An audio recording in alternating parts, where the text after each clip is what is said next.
Boom. Boom. Well, we should get morning zoo type music and intro. What's that? You know, like all the wah, wah, wah, wah, like air horns, and you're listening to. Oh, got it. Morning. Okay, I thought Morning Zoo was like a song in particular. You just meant like old radio clowns. I can't think of worse hosts than you and I for a morning radio program. I mean, really anything. Yeah, That kind of cuts across the board. Yeah. How long do you want to vamp before we tell people what this podcast is about? I don't know. I feel like right now. We'll do it at the end. Is it right now? Is it right now? We're recording, so now could be it. This is very meta. We could ask the audience. This could be like phone a friend. Yeah.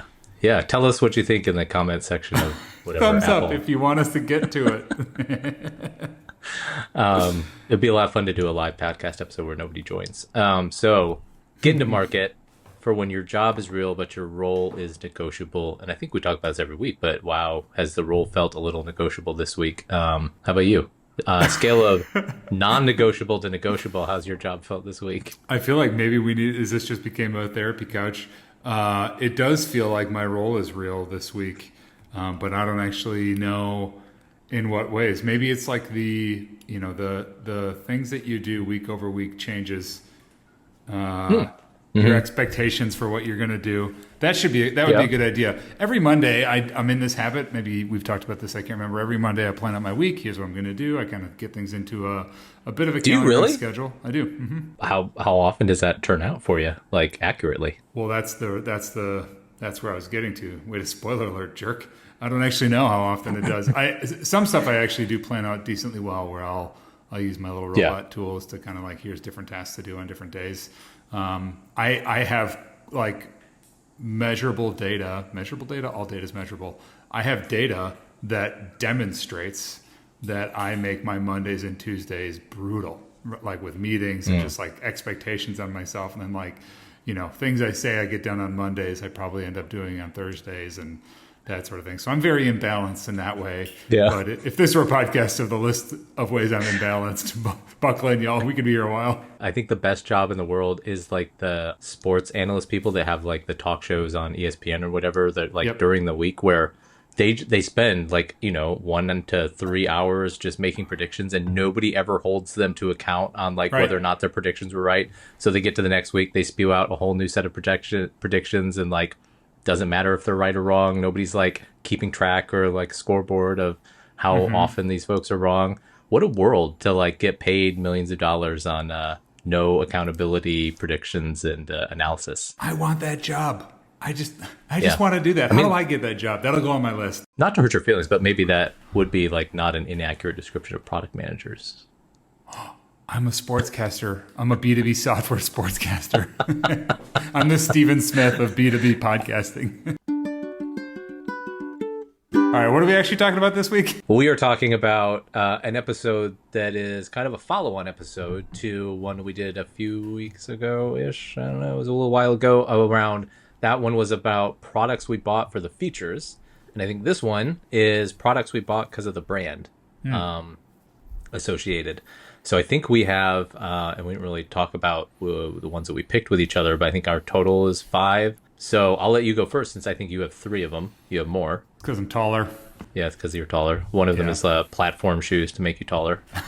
With fish in them. Hey, Disco Stew. Yeah, so what's your first one? The first one, it was, so I just took a road trip not too long ago. And so this is not necessarily a brand that I purchased because of the brand, but I think it's the whole point of this episode, John. I'm negative. It's like painting the negative of the image. Right. I'm more saying I'm not one of these people, but I think people buy a lot of Buc-ee's because it's Buc-ee's. It's just the brand is like, we are chaos. So what'd you get? I didn't get anything. We skipped it. I told you I didn't do this one. So you didn't even buy anything. You're just you just give an example of a brand. You're naming a brand. I mean, I could do that too. But yeah, all right. What's your second one? Since that the second one that I bought. So this is kind of in contrast to features where we talked about like, hey, different things and different features that we had. So I bought a sound bar for our TV, and I bought a Sonos sound bar because the brand. I would not have done that.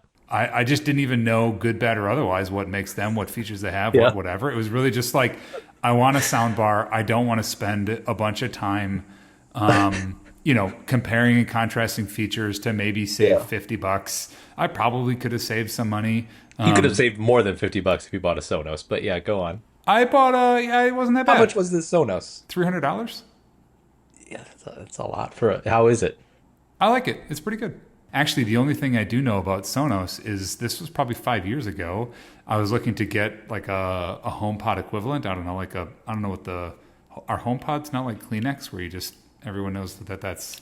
I don't think enough people have HomePod. Like you're one of maybe 3 people that has wanted a HomePod. Yeah, I own 30% of the HomePods in circulation. So I wanted something like that, and I went to the big box store, and the feature in bold on the Sonos kind of whatever inside the store was no voice assistant. And I thought, I'm in. And it's like basically that they were advertising to that level that there's nothing listening. I was like, I got you, boo. That's a good example because I also have a Sonos speaker, not a TV. I didn't go crazy, but it's just one of those little ones. We have it on a shelf, and the kids use it for dancing and music and stuff. But it's fine. I feel like it's as good as any other. I like that you gave me a lot of heat for buying something Sonos as a person who owns something from Sonos. Maybe it's because I feel like their main oeuvre is like just the speakers, the Bluetooth speakers, and not the TV speaker. It's kind of like buying a HomePod from Apple. Like, why would you get that from Apple? Yeah. All right, I will go next. This is something I bought for brand. It is a Omega Speedmaster Professional, the Moon Watch. This is it's basically the same watch. The movement's changed a little bit over time, but the one that the Apollo 11 astronauts were wearing when they went up into space and got to the moon, and Buzz Aldrin was wearing his when he descended onto the moon. Neil Armstrong left his on the spaceship in case as a backup. I don't know, whatever. But it was purely bought like the features wise. Not features you want on a modern watch. It's got 50 meters of water resistance, so you could go swimming in it. You probably don't want to. It's a manual wind movement. It doesn't hack, so you have to like basically put pressure back on the crown if you're trying to get like the minute hand lined up with the minutes, all that stuff. A more modern watch. I don't know if you have any analogs these days. So it's got kind of some features that are sort of annoying, honestly, if you're like a person who wants to just kind of go anywhere, do anything with the watch. But it went to the moon, man. Like, what do you want from a watch? What more can you ask for? Is that what put them on the map, or did they start doing consumer goods after they did NASA goods? No, this was a consumer good where they the NASA went around, bought a bunch of watches from jewelry stores, and did a bunch of independent swiped their own credit card for this, and did a bunch of testing on the watches, and this was the one that passed the test that they needed it to pass, and so that's what they gave to the astronauts back in the day. It's still technically, or this model was like flight qualified, so it's still a watch that astronauts could wear. Basically, though, entirely for brand and story, and being a semi not very knowledgeable, but kind of a semi NASA nerd. Are you a watch guy? If I have more money, sure. Yeah. Like you got pictures of watches. It's like the best I guess my excuse though is I get to at some point get another kind of expensive one because 2 kids, so you can't break this watch in half and share it. So have to have something equal. That's a funny buying pattern or buying habit of like I'm buying something where their features are nothing I will ever need. You're like, you don't ever need something that's flight proof or something that'll pull 9Gs, like in a rocket ship. Yeah. Like I will never, this is doing nothing for me. Sure. And is enough. Well, I mean, you have a Garmin. We've talked about this. Yeah. It's got a ton of features I'm sure you don't use ever. Ouch. Well, do you use the compass? When's the last time you used the compass? I actually do use the compass, but your point still stands. You are in my DMs right now. I don't think that's how to use the phrase. I'm not in your DMs in that way. My brother has an instinct. I have a Phoenix, and my dad is looking for a watch. We don't take much seriously in our family. So my dad asked a very serious question. Hey, what watch do you think I should buy? And my brother and I just got, being silly and making fun of each other or whatever. Yeah. So then I looked at the features of the two next to each other, and I was like, oh, I don't need this one. I need the Instinct because the new Phoenix is like $1,000. I mean, it's banana pants. My other brand that I would buy for and do buy for, this feels like a cop out, but it is just like I will buy almost anything from Apple because it's. Is this on your list, or you wanted to talk it about is. Apple? Yeah, this it's is on my your list. Okay. I just want to Well, talk name about a Apple. product that you bought because it was Apple. HomePod. Worst. AirPod. Maybe that's the best example because that is such a wild thing to buy from them. Yeah. Like, well, first of all, if you wanted to get a Sonos because it doesn't have like a microphone not listening to you all the time, why would you get a HomePod? It's an order of operations. I bought the HomePod first, and then now they're sitting in the house, and the kids are like, my kids they learned that you could set an alarm with the HomePod, so they're like, hey robot, and then whatever. So I woke up at like 3 a.m. to like this soft sound coming out of the kitchen. I was like, what is going on down there? And I'm like, I'm gonna get a bat or whatever, and it was just the HomePod going off. And I told my kids the next day, and they were like, ha ha ha ha. They were so into it. Oh man. But yeah, so like, I mean, I bought it because of that, but I mean, to your point, it is not the better sounding. It is not the better tool. I mean, like it's just a pain, but it works really well in the ecosystem. So like that connection of all the different stuff in the ecosystem, like it's hard to beat. Yeah. Well, I was going to bring that up actually if you had talked about Apple, because I kind of wonder if you were going to bring up Apple. And one of the things I think is interesting about the Apple thing is it's not even so much sometimes the brand is the ecosystem, and like, does that count as brand? Like, how much do we want to give credence to the ecosystem versus brand? Because it's like, you know, maybe you don't care as much as the brand, but what products it works along well with, I guess. So AirPods, I think, is a great example for folks that are familiar with AirPods. Like, there's a magic to that I think a lot of companies haven't cracked for their ecosystem, maybe. Totally. And it is. I don't even care so much about like how the AirPod case feels when I open it or whatever, but it's nice that it just works. And that's like, to me, more of an ecosystem thing as much as it is like a brand thing. I feel like this is maybe breaking the fourth wall a little bit, but like you and I didn't talk through this in prep much at all. Like kind of a part of how we do this is just kind of like we know what we're going to do, but we don't share, just kind of whatever. In my notes, it actually says Apple-ecosystem for exactly what you're saying. Oh, like it is like the ecosystem is what makes me buy more from them because I know it'll work and I know what stuff is there and the connection between it and whatever. Like our TV is a Google TV and doesn't have the Apple TV stuff baked into it or built into it. I mean, Google TV does do some, but not everything. And it's a total pain in the butt. And I'm like, I just want an Apple TV plugged into there. Well, so my follow-up question would be, of spaces where Apple has, a product, what product would you get a competitor in that space for based on features? Well, Apple Music, I don't pay for Apple Music. I use Spotify because the UX of Apple Music, ironically enough, is terrible for me. It just doesn't click in my head. I've tried a couple times to like, okay, I'm going to just, I can learn new things and new whatever, but I just don't get it. And it takes more mental energy to be like, how do I find the thing that I want versus just getting to playing some music? And what's funny is like you wouldn't do that. I would never get a HomePod, but I do Apple Music because it all just goes into that same account because I do Apple News because it's the easiest way to get access to some of those news sources paid. It's just like one payment gets you access to all these different news sources like the New Yorker, et cetera.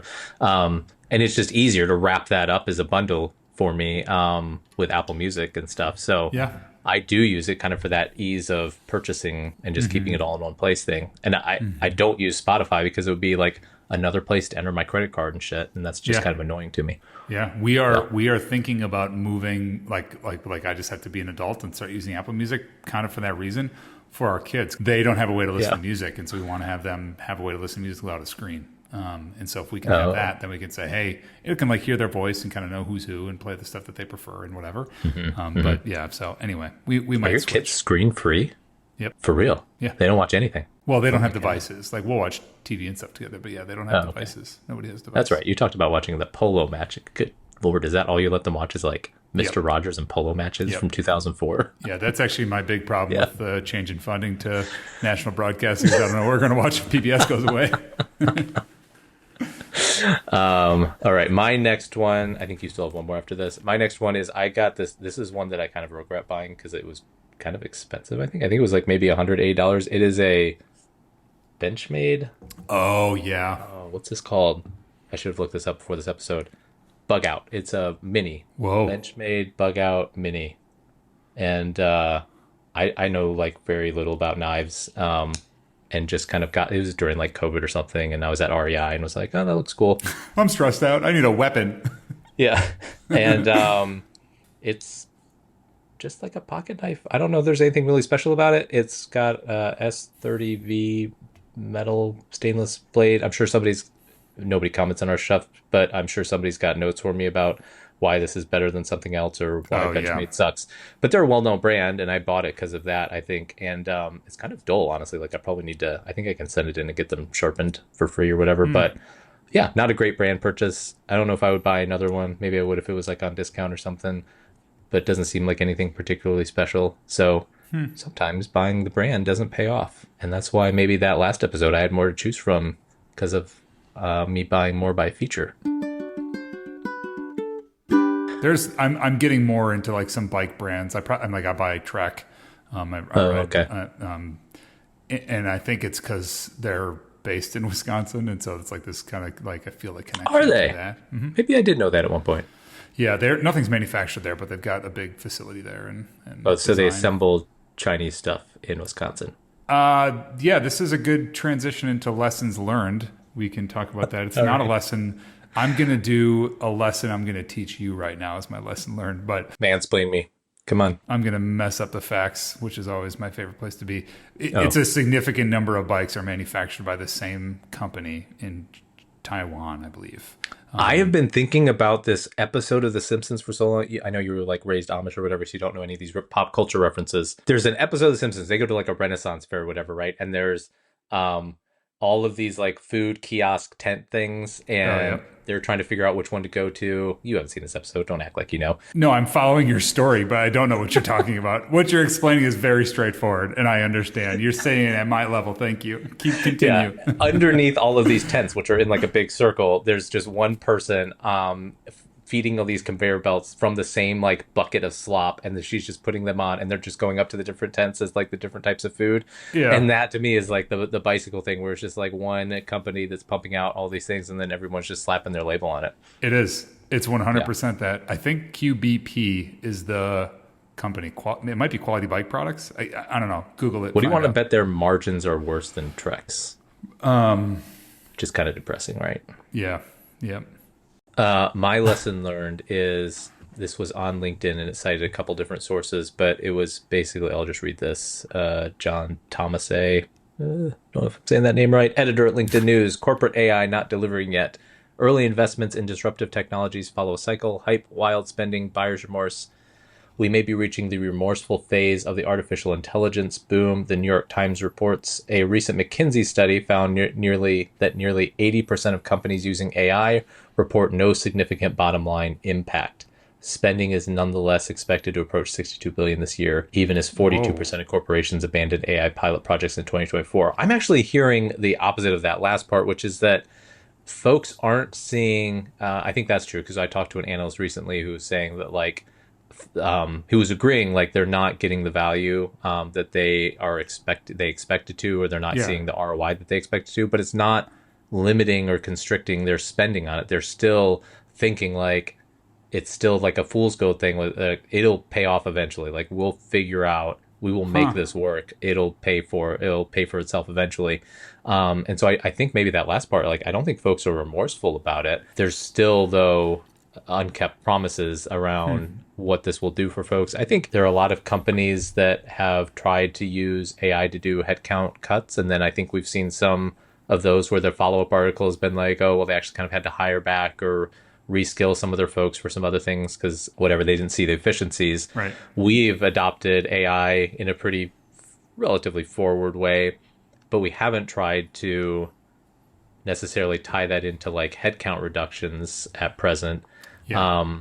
And so I think maybe some of what we're recognizing is, at least for us and what we're using it for and how we're trying to do things, it's an accelerant with your current resources to move faster more than it is a way to just replace headcount. And there's still a real value in that. And maybe that's why there are folks that aren't necessarily scaling back their AI spending, because they're not replacing headcount. with AI tooling, but at the same time, they're able to move faster, and that is providing like a value add to them. All right, so we are back. I think we maybe missed a week. We didn't get any hate mail about it, probably because we don't share our email address, which I think we can share that. If anybody wants to give us feedback, they can reach us at getintomarketpod@gmail.com. If you have a question or feedback, if you want to send John hate mail about how he talks about being tall all the time, love to hear it. No notes for me. That's okay. I don't need to see it. But yeah. Because you can't, because the screen's way up high. 5'10", John. I'm not that short. Or defensive. So yeah. Good to see you, times. bud. Talk to you later. Bye. Yep. Bye.